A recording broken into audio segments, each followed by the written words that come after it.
Hai guys, kembali lagi di Ruang Kosong. Kali ini kita akan melanjutkan cerita manhwa yang menceritakan tentang Chun Yo-won. Ia adalah anggota demonic cult yang selalu ditindas dan menjadi target pembunuhan. Kehidupan Yo-won berubah drastis setelah ia menerima mesin nano dari keturunannya di masa depan yang ditanamkan ke dalam tubuhnya. Mesin nano ini memberinya kemampuan penyembuhan diri dan memungkinkannya menguasai seni bela diri dengan cepat, membuka jalan baginya untuk merebut takhta demonic cult.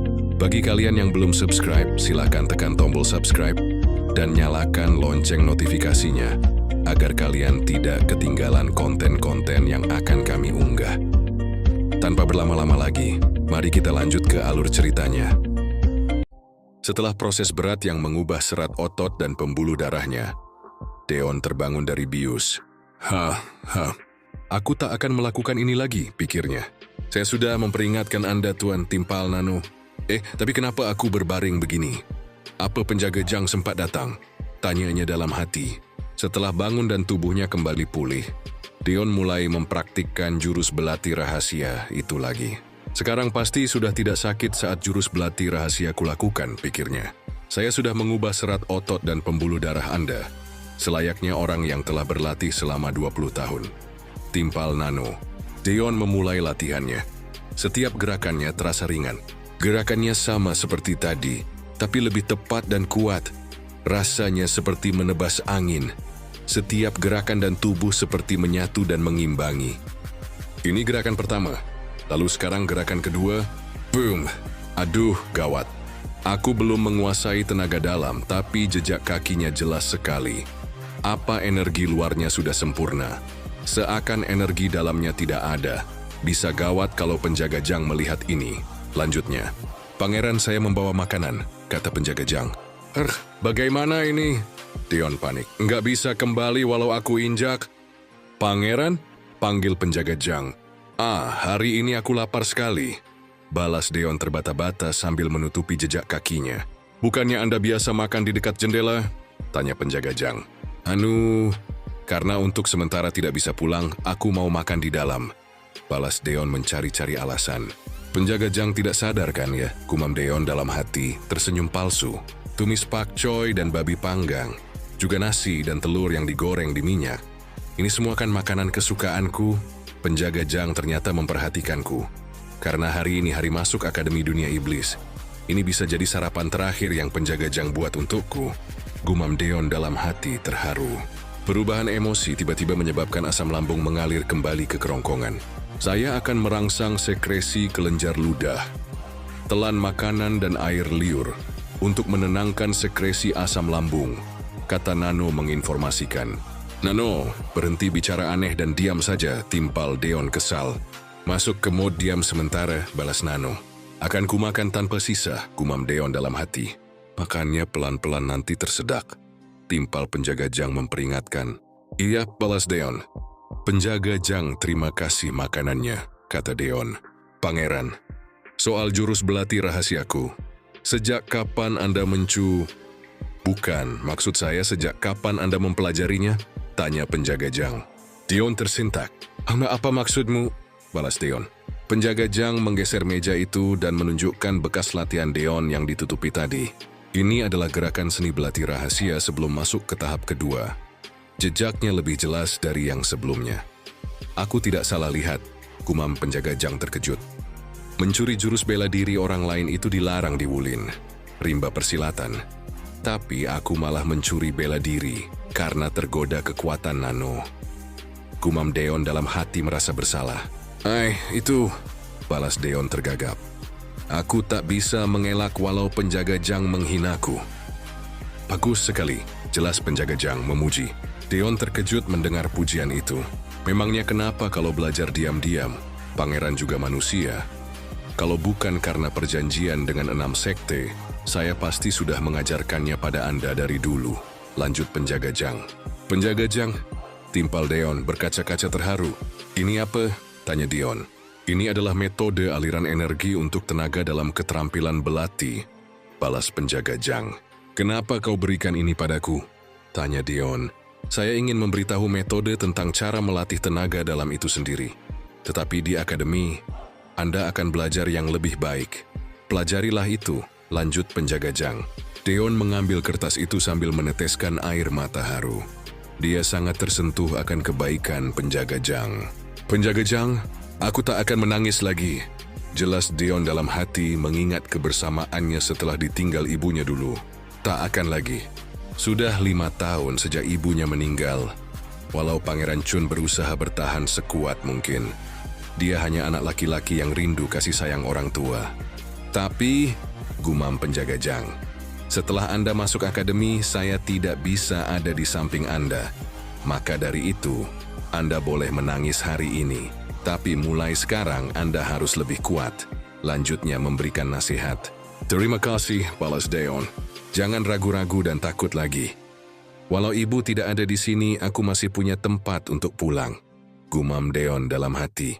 Waktu berlalu kini di Akademi Kultus Iblis.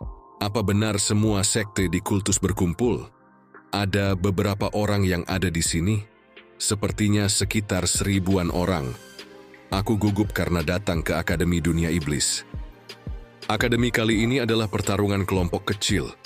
Jadi kita yang lemah harus berbaris di belakang orang yang tepat. Jelas obrolan para peserta akademi. Semuanya senang sekali. Semua pemimpin kali ini sangat berantakan. Terlihat tidak ada semangat. Betul-betul bodoh. Apa mereka datang tanpa berpikir bahwa hidup mereka bisa selesai di sini? Pria ini adalah penjaga terdekat pendiri sekte dan penjaga kiri biasa dijuluki Raja Api Li Huamyong. Karena namanya cukup sulit diucapkan, kedepannya kita akan panggil pria ini dengan sebutan penjaga Hua atau penjaga kiri. Rambut merah itu, penjaga kiri. Bukannya dia salah satu dari 10 orang terkuat di kultus iblis. Sepertinya masuk ke 5 orang terkuat, kata para peserta. Oho, anak-anak di barisan paling depan, semangatnya sangat bagus, kata penjaga Hua dalam hati menanggapi. Apa mereka pangeran dari 6 sekte? Dari sekte sihir, pangeran pertama Chun Muyon. Dari sekte pedang, pangeran kedua Chun Gyeongwon. Dari sekte pengintai, pangeran ketiga Chun Mugeum. Dari sekte racun, pangeran keempat Chun Jongseom. Dari sekte pisau, pangeran kelima Chun Yuchan. Dari sekte suara, putri ke-6 Chun Won Ryo. Dia satu-satunya kandidat perempuan di perebutan kelompok kecil. Pangeran ke-7 Chun. Dia kemana? Lanjut penjaga Hua tersentak. Di luar akademi, papan namaku tidak ada, tanya Deon. Iya, hanya papan nama pangeran ke-7 yang tidak terlihat. Sepertinya Anda harus menunggu sampai papan itu ketemu, balas pengurus akademi. Jelas-jelas ini perbuatan salah satu dari 6 sekte itu, gumam Deon dalam hati kesal. Baiklah, akan aku tunggu. Apa ini karena mereka tidak mau berbaris bersamaku? Lagi pula, tak ada gunanya cekcok dengan mereka sejak awal. Sejak dulu mereka berusaha membunuhku. Kalau mereka melihat wajahku, pasti inginnya langsung menghabisiku. Aku berhasil datang ke sini setelah selamat dari kalian. Aku harus jadi lebih kuat dari siapapun di dunia iblis. Lanjutnya bertekad.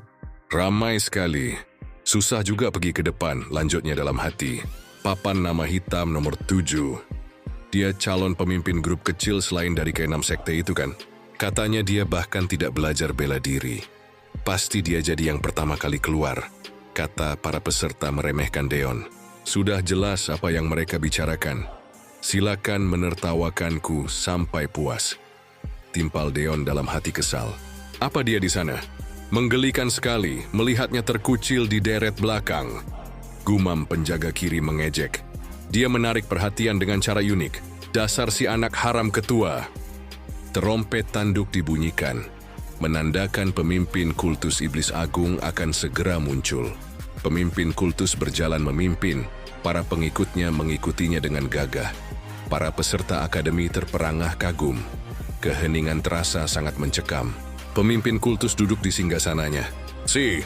Kenapa pakaianmu lusuh sekali? Tanya penjaga kiri jijik. Dasar pemabuk. Kenapa sih dasar rambut merah? Pria ini adalah penjaga bagian kanan, atau biasa disebut pisau gila, Seop Maeng. Mendengar kegaduhan mereka, pria bertopeng menatap tajam. Diam, Pria ini adalah penjaga utama, Raja Kegelapan, Maragiom. Pria ini adalah salah satu dari 5 Empu Wulin, pemimpin kultus Raja Iblis, Chun Yujung. Dia adalah ayah Deon. Para peserta akademi merasakan tekanan dari aura pemimpin. Auranya sungguh menekan. "Aku tak bisa mengangkat kepalaku," kata salah satu peserta. "Dia memang pemimpin," tambah peserta lainnya. "Orang itu adalah ayahku," kata Deon dalam hati menatap pemimpin dari kejauhan. Semuanya diam. Bentak penjaga utama menenangkan keributan. Seketika suasana menjadi hening. "Yang terhormat, semua sudah siap," kata penjaga utama. Pemimpin kultus berdiri dari singgasananya, menatap para peserta, orang-orang hebat yang akan bertanggung jawab atas masa depan kultus kita. "Selamat datang di akademi," kata pemimpin dengan suara yang keras. Tenaga dalamnya sungguh luar biasa. Kata para peserta dalam hati kagum. Dia hanya berbicara biasa, tapi terdengar jelas sampai ke telingaku yang ada di belakang. Gumam Deon dalam hati tersentak. "Tingkatkan keahlian bela diri kalian di sini, dan jadilah kekuatan kelompok kita," lanjut pemimpin kultus. "Wah!" seru para peserta termotivasi. "Hidup kultus Raja Iblis, hidup selamanya." "Terima kasih," seru para penjaga menunduk hormat. Setelah selesai berpidato, pemimpin melirik ke arah kerumunan, melihat ke arah Deon dari atas podium. Deon merespons dengan wajah datar. Pemimpin yang dingin memalingkan mukanya, pergi tanpa berekspresi. Deon memandang dari kejauhan dengan penuh kebencian. "Pertama kali kita bertatapan mata dan sorot matanya sangat dingin," gumam Deon dalam hati. "Tak apa, lagi pula aku tak berharap apa-apa. Dia adalah orang yang tak muncul saat ibu meninggal." "Karena sambutan ketua sudah selesai, mari kita mulai," kata penjaga kiri dari atas podium. Para peserta yang sibuk dengan obrolan mereka tak mendengarkan. Penjaga kiri yang kesal menggertakkan gigi. "Apa kalian tidak bisa berdiri dengan benar?" bentaknya dengan nada keras. Para peserta tersentak kaget. Penjaga kiri mengeluarkan auranya. "Penjelasanku singkat, dengar baik-baik. Akademi Dunia Iblis dilaksanakan 4 tahun dengan 6 tahapan. Setiap tahapan ada ujian yang harus dilalui. Kesempatan untuk coba ujian hanya sekali." Lanjutnya menjelaskan peraturan. "Apa? Kesempatan hanya sekali, jadi kita tereliminasi kalau gagal?" "Mana mungkin," kata para peserta mengeluh.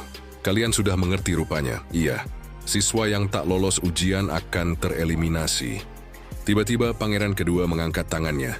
"Saya ingin bertanya, siapa yang menyuruhmu bertanya?" tanya penjaga kiri dengan tegas. Pangeran kedua tersentak mendengar itu. "Apa?" tanyanya kesal. Kamu tidak suka?" balas penjaga kiri sambil mengerahkan aura bertarungnya. "Pasti kamu sudah dengar kalau semua keuntungan yang kamu dapatkan sebagai keturunan ketua akan putus saat kamu masuk ke sini. Apa kamu mau dieliminasi duluan sebelum pertarungan dimulai?" Lanjutnya mengancam. Keke. Tahu kecil pangeran pertama dan kedua mengejek. Pangeran kedua menggertakkan gigi kesal. "Maafkan saya," katanya menundukkan kepala hormat. "Sudah jelas apa yang ingin kau tanyakan," timpal penjaga kiri. "Hanya ada satu ujian di setiap 6 tahapan akademi. Mungkin kamu berpikir kesempatan kecil, tapi ada 3 keuntungan yang didapat orang-orang yang bisa lolos ke tahap selanjutnya. Keuntungan pertama adalah Maryongdan." "Maryongdan?" tanya Deon dalam hati. "Maryongdan itu obat yang bisa memberikan tenaga dalam yang seharusnya hanya bisa didapatkan dalam 20 tahun. Jelas salah satu peserta. "Kalau mendapatkan 6 Maryongdan setelah lulus 6 tahapan, berarti kita bisa mendapatkan kekuatan 120 tahun ya?" "Itu kan sudah sekelas para empu," balas peserta lain. "Bukan begitu. Kalau makan terlalu banyak, efeknya malah menurun. Penyerapan juga sulit dari awal. Kalau sebagus itu, kenapa diberikan kepada kita? Mestinya diberikan kepada para empu," balas peserta lainnya menimpali. "6 tahap, aku tak punya tenaga dalam sama sekali sekarang," gumam Deon dalam hati. "Kalau aku bisa lolos, aku bisa mendapat tenaga dalam dengan cepat." Keuntungan kedua adalah kitab rahasia seni bela diri, lanjut penjaga kiri menjelaskan. Kalian tahu kan pentingnya kitab ini bagi orang yang sedang belajar bela diri? Ruang baca buku Akademi Dunia Iblis ini ada 5 lantai untuk setiap tahapan. Setiap lantai akan terbuka tiap kalian lolos ujian. Nanti akan ada kesempatan belajar dari kitab penting 6 sekte atau buku tentang bela diri, tergantung bagaimana kalian melakukan hal. Wah, berarti kita juga bisa belajar jurus-jurus baru. Kita juga bisa jadi empu di Wulin. Seru para peserta bersemangat. Kitab Seni Bela Diri, gumam Deon dalam hati. Sekarang, untuk bertahan hidup aku lebih membutuhkan itu dibandingkan tenaga dalam. Tapi, kalian tak akan sampai ke lantai 5, jadi jangan berharap. Lanjut penjaga kiri meremehkan.